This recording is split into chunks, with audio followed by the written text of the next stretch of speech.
দেওয়া উচিত। আপনি আমাকে পড়াবেন না কেন? আপনি আমাকে পড়াবেন না কেন? অন্য একটু বোঝার চেষ্টা করো। আমি এখন থেকে আমি অনেক পড়াশোনা করব, আমি অনেক মনোযোগী হব। আপনি আমাকে যা বলবেন আমি তাই করব। আপনি আমাকে ছেড়ে যেন প্লিজ। আমি কিছু জানি না, আপনি আমাকে পড়াবেন। বন্যা, আমি তোমাকে পড়াবো না, এবং আমি তোমাকে কেন পড়াবো না সেটা তুমি আজকে বুঝবে না, একদিন ঠিকই বুঝতে পারবে। আপনিও একদিন ঠিকই বুঝবেন কেন রান্না করতেছে। আরে বন্যা,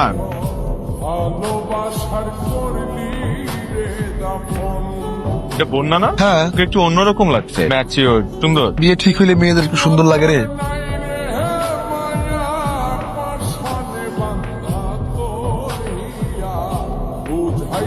আচ্ছা তুমি কি আমাকে চিনতে পারো নাই নাকি?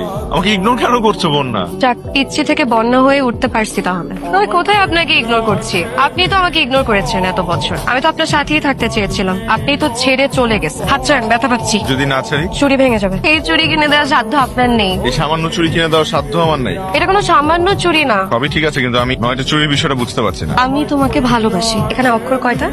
9টা? এখানে চুরিও 9টা। আপনি এক কাজ করেন, আপনি মুখ বুঝে বই পড়েন আর বিদেশ যাওয়ার প্রস্তুতি। আর আপনার যদি কপাল ভালো থাকে তাহলে আপনি আমার বিয়েও খেয়ে যেতে পারবেন। 3 মাস পর আমার বিয়ে। আরে আসসালামু আলাইকুম। কমাল, ওয়ালাইকুম আসসালাম। ভাবলাম একটু দেখা সাক্ষাৎ করে যাই, আপনারা কেমন আছেন একটু জেনে যাই। বন্যার কি অবস্থা, ওর পড়াশোনা কেমন চলছে? তুমি ওকে না পড়িয়ে ভালোই করছো। কেন কেন, ইন্টারে খুব খারাপ রেজাল্ট করেছে নাকি? আরে না, তুমি ওকে পড়ানো বাদ দেওয়ার পর থেকে খুব ভালো রেজাল্ট করা শুরু করেছে। ও তো 4 সাবজেক্টে প্লাস পেয়েছে। ভালো তো। আপনি দেখি আমার পিছুই ছাড়ছেন না। এবার আর পিছু ছাড়ার জন্য আসেনি। একদিন এই আমি আপনার পিছে পিছে আপনার বাসা পর্যন্ত চলে যান। বারান্দা থেকে তাকিয়ে থাক, আপনি কখন আসবেন। আমি এখন কি করব বিভূতা? এই ব্যাপারে ওস্তাদ হইল রবি। ভাই তাহলে রবিদার একটু ফোন দাও না, ফোন দিয়ে জিজ্ঞেস করো আমি বন্যাকে কিভাবে পটাবো। বন্যার জন্মের সময় আমার আরেকটা বেবিও জন্মেছিল, ওরা টুইন ছিল। বন্যার বাবা তো মহা খুশি ছিল, মেয়েদের আগাম নাম রেখে ফেলেছিলাম আমরা, বন্যা আর বর্ষা। প্রি ম্যাচিউর ডেলিভারির কারণে ওদের ওদের জন্মটা খুবই ক্রিটিক্যাল একটা সিচুয়েশনের মধ্যে পড়ে গিয়েছিল। আহারে আপা, নিজের জন্মদিনে বোনের মৃত্যুদিন। আজকে আমাকে কেন বের করলেন?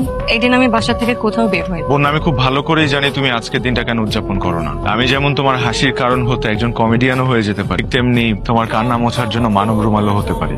ওই বাচ্চাদেরকে দেখতে পাচ্ছ ওখানে, হলুদ জামা পরা যে মেয়েটা আছে, নাম কি জানো? তুমি গিয়ে জিজ্ঞেস করো। কি নাম তোমার? এই বর্ষারা জানে না তাদের জন্মদিন কবে, সেই সৌভাগ্য তাদের হয়নি। জন্মেছে যেহেতু একটা জন্মদিন তো আছে নিশ্চয়, কে জানে হয়তো আজকেই ওর জন্মদিন।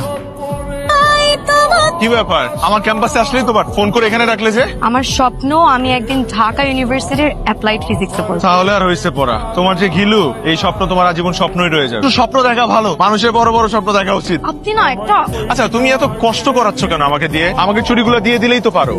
সুধী দর্শক, আপনারা দেখতে পাচ্ছেন যথাযোগ্য মর্যাদায় তো মিস্টার তমাল, আপনি প্রস্তুত তো? আর কোনো অপশন আছে? হয় নাই তো। Excuse me ma'am, may I help you? আমি অনেকক্ষণ ধরে দেখছি আপনি 1 ঘন্টার উপর বসে আছেন, কোনো কিছু অর্ডার করছেন, কোনো প্রবলেম? হ্যাঁ, প্রবলেম তো একটা আছে। একজন লোক আমাকে এখানে ইনভাইট করেছে। এখন ইনভাইট করার পর 40 মিনিট যাবত আমি এখানে ওয়েট করছি, কিন্তু সে এখনো আসছে না, সে ফোনও ধরছে না। আপনি এক কাজ করতে পারেন, আপনি ওনাকে খুঁজে বের করে ওনার কানটা ধরে ট্রেনে নিয়ে আমার কাছে নিয়ে আসেন। উনি যেহেতু কথা দিয়েছেন, আমার বিশ্বাস উনি আসবেন। Excuse me ma'am, this is your food. রে বাবা, আর্কিটেকচার বাদ দিয়ে শেফের জব কবে নিছেন? আজকেই নিলাম। কি হয়েছে মা, সবকিছু গোছ কাজ করতেছো কেন? আমরা এখান থেকে চলে যাচ্ছি। মানে হঠাৎ? কই, আমি তো কিছুই জানলাম না। আজকে সকালে তোর বাবার ট্রান্সফারের অর্ডার আসছে, কালকের মধ্যে চলে যেতে হবে। কি বলতেছো? আমি এখান থেকে কোথাও যাব না। এখান থেকে যাবি না তো কি করবি? রঙ্গলীলা করবি এখানে? এটা কি?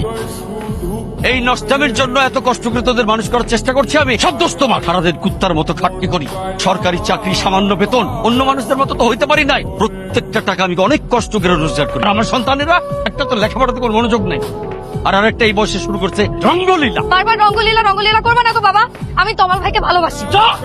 ওই সিদ্দিকের পরিবারের সাথে আমার পরিবারের কোন রকম সম্পর্ক হতে পারবে না। তমাল ভালো ছেলে হোক, স্কলার হোক, আর লাখ টাকা বেতনের চাকরি করুক, তাতে আমার কিচ্ছু যে আসে না। আরে আপনাকে কৈফিয়ত দিতে হবে নাকি? আকরাম রে ডাকেন। আকরাম!